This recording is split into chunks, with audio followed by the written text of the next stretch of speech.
ጸጋዬ ሞላ እባላለሁ። በአማኑኤል ከተማ የ8ኛ ክፍል ልዩ አዳሪ ተማሪ ነኝ። እንግዲህ ወደዚህ ተመልምዬ የገባሁት በባለፈው አመት በነበረው የ7ኛ ክፍል ትምህርት ውጤቴ ካሉት ተማሪዎች የተሻለ እስከ 3 ደረጃ የያዙት ወደዚህ እንደሚመጡ እድሉ ስላገኘሁ በዛም በመቀጠል እንደ መግቢያ ፈተና ተፈትነን ከዛም የተፈልገውን ውጤት በማምጣት እዚህ ልገባ ይቻልኩት። ትምህርቱ አሪፍ ነው። በቃ ቢቀጥል የሚል በጣም ጥሩ ያስጣት ጥራት ያለው ነው። እንዲሁም በቃ የሰባትን ያለፈውን አመት እየተከለሰልን ስላለ ትምህርቱ በጣም አሪፍ ነው። ያው መምህራንም ደከመኝ ሰልቼ ሳይሉ እኛን ለማሳወቅ እየጣሩ ስለሆነ ያው በቃ ያለው የትምህርት አሰጣጥ አሪፍ ስለሆነ ቢቀጥል የተሻለ ውጤት እንደሚመጣ ይታወቃል። ስሜ አብርሃም ሙሏል ይባላል። የዚህ ትምህርት ቤት የገባሁት በ7ኛ ክፍል ከ1 እስከ 3 ወይም ጥሩ ውጤት ያመጣና መስከረም ላይ መግቢያ ፈተና ተፈትነን የሚፈልገውን ውጤት ወይም 85 እና ከዛም በላይ በማምጣት የኔ ውጤት 86 ነው ነበር። ያን በማምጣት እዚህ ስፔሻል ክላስ ወይም ልዩ አዳሪ ትምህርት ቤት ገብቻለሁ። አሁን ለሚኒስትሪ ፈተና ጥሩ ውጤት በማምጣት አዳሪ ትምህርት ቤት ለመግባት በርካታ ዝግጅቶች እያደረግን ነው።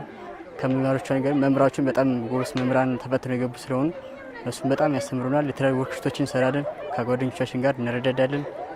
እንዲሁም ጥሩ ውጤት በቃ በጣም ጊዜያችን መስዋዕት አድርገን ቀጣይ አዳሪ ትምህርት ቤት ለመግባት ያው ዝግጅት እያደረግን ያለነው። አሁን የተመዘገበ ወደ 36 ነበረ። አንድ ተማሪ በሚኬዝ እንደሆነጃ ቀርቷል። አሁን ላይ 35 ተማሪ ያው ቀጣይ ለሚኒስትሪ ፈተና ለመዘጋጀት ሙሉ ዝግጅት እያደረገ ነው ያለው። ስሜ ቤተልሔም አየለ ይባላል። የመጣሁት ከ8ኛ ክፍል የልዩ አዳሪ ክላስ ተማሪዎች ነው። ዛሬ የምትገኙት ያው የአማኑኤል 2ኛ ደረጃ የሃይ ስኩል ትምህርት ቤት ነው። ወደዚህ ትምህርት ቤት የገባሁት ያው የ7ኛ ክፍል ከ1 እስከ 3 የወጡት ጥሩ ውጤት ያመጡ በተለይም ከ90 እና ከዛ በላይ ያመጡ ተማሪዎች ተወዳድረው ያው የተሻለ ውጤት ያመጡት ናቸው ወደ ልዩ አዳሪ ክላስ የገቡት።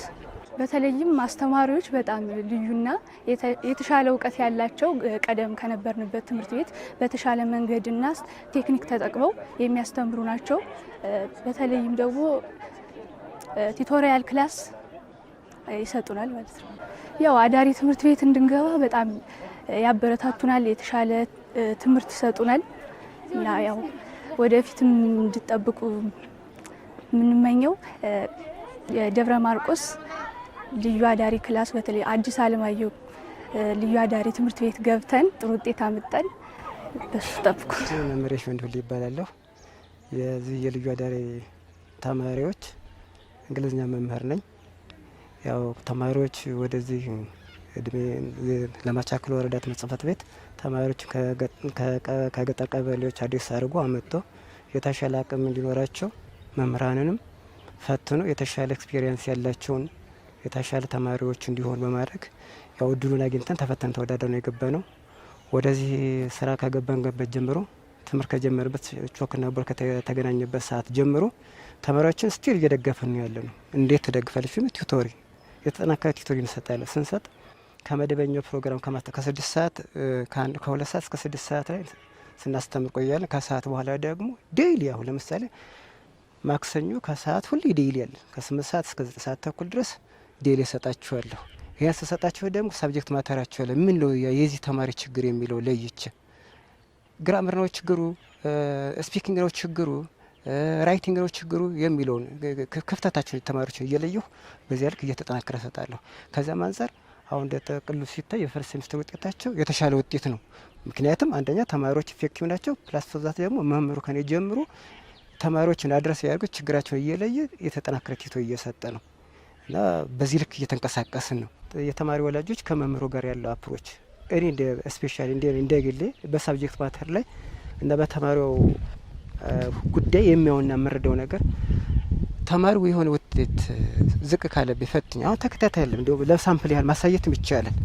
አሁን መዝናቸዋለሁ ስዝምናቸው በየወሩ በዝናቸው መለኪያ አለ ለማሳየት ያክል ለመለኪያ አለ አዲስ ሰረፍ የበቃ ያልበቃ ምናምን እያልኩ እንደዚህ መለካበት አለ ከፍተኛ ዝቅተኛ እያልኩ መለካው ነገር አለ። እዚህ ላይ ቦታ ላይ ይሄ ስሰራ ስራ እዚህ ጋር ፈትኛው ከ10 8 ወይም 7 ያመጣበት የተማሪ ኬዙ ምንድነው? እስኪ ወላጁ በስልክ ኮንታክት አድርጋ ነው ልጅ ጊዜ ለልጅ ጊዜ ስጠው ይማር ያንበብ በቃ መስዋዕት የሚሆነውን ነገር መስዋዕት አድርግለት። ምክንያት የልጅ የተሻለ ነው የተሻለ ቦታ ሊደርስ ይጠበቃል ምናምን ብዬ ኢንዳይሬክትሊ በስልክ ኮኔክሽን ይኖራል። ኢንዳይሬክትሊ ግን ፌስ ቱ ፌስ የተገናኘው ነው ኖት ባይ ቻንስ አሁን በዚህ ዛሬና ዛሬ ማለት ይቻላል። ምክንያት ሰዎቹ ያን ያክል ናቸው። ገጠር ላይ ፈንቅሎ ተገጠር አካባቢ ናቸው አብዛኛው ተማሪ። እነዚህን ተማሪዎች በምንችለው አቅም እያገዝን ነው። ወላጁም ደግሞ ሴንሲቲቭ ሆኖ የሚመጣው የተማሪ ወላጅ አለ ልክ ያለው ብሎ የሚቀርም አለ። ግን ስቲል ነው እኛ ተስፋ ለንቆርጥም ተስፋ ሰንቀን ነው የምንቀሳቀስ። እያገዝናቸው ነው። ተማሪዎችም እየተበራቱ እየሰሩ ነው።